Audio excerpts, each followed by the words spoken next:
नमस्कार, युवा महाराष्ट्र न्यूजमध्ये तुमचं स्वागत. मित्रांनो, कासेगाव जिल्हा परिषद गटाच्या अंतर्गत येणाऱ्या सरकोली पंचायत समिती गणामध्ये दिवसेंदिवस वातावरण हे चुरशीचं होताना दिसत आहे.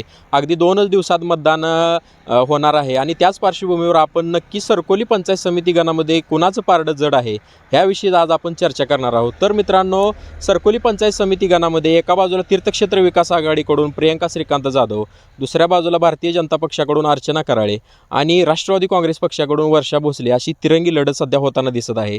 त्यामध्ये प्रियंका श्रीकांत जाधव यांचं सध्या कुठेतरी पारडं जड दिसत आहे. त्याची कारणं काय आहेत हेच आपण आज जाणून घेणार आहोत. तर मित्रांनो, पहिलं कारण म्हणता येईल की प्रियंका श्रीकांत जाधव यांचे सासरे श्री गोकुळदादा दिगंबर जाधव हे विठ्ठलचे माजी संचालक राहिलेले आहेत आणि त्यांचा आसपासच्या गावात चांगलं वलय आहे आणि जनसामान्यांची कामं केल्यामुळे सुद्धा सध्या त्यांचं चांगलं तिथे राजकीय वलय तयार झाल्यामुळे त्याचा फायदा हा प्रियंका श्रीकांत जाधव यांना होऊ शकतो.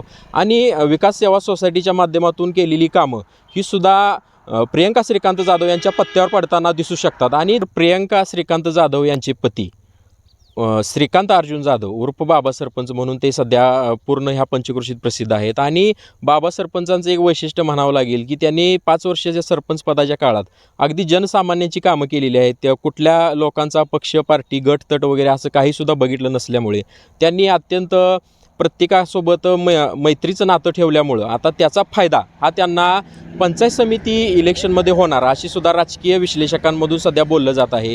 त्याच पार्श्वभूमीवर अजून आणखी एक त्यांचा विजय सुकर करणारा एक मुद्दा म्हणावा लागेल की त्यांचे असणारे पाहुणे मंडळी.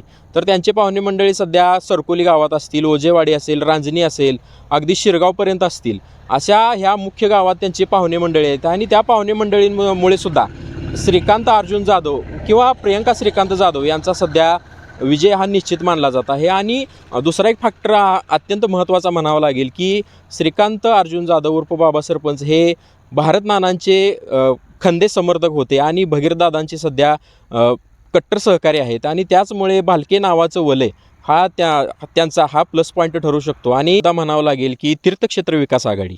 तर मित्रांनो, तीर्थक्षेत्र विकास आघाडीने पंढरपूर नगरपालिका असेल, मंगळवेढा नगरपालिका असेल, रिक्षाची अगदी जादू चाललेली सर्वांनी बघितली आणि तीच उमेदवारी आणि तेच चिन्ह घेऊन प्रियंका श्रीकांत जाधव सध्या ह्या मैदानात आहेत. त्यामुळे कुठेतरी प्रियंका श्रीकांत जाधव अगदी यांचा विजय हा अगदी निश्चित मानला जात आहे.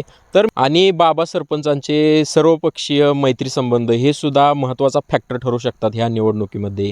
तर मित्रांनो, बाबा सरपंच यांनी कोणतीही अडीअडचणी असू द्या, एखाद्या माणसाची अडीअडचणी सोडवताना त्या माणसाचा गट, तट, पक्ष वगैरे काही बघितलेलं नाही.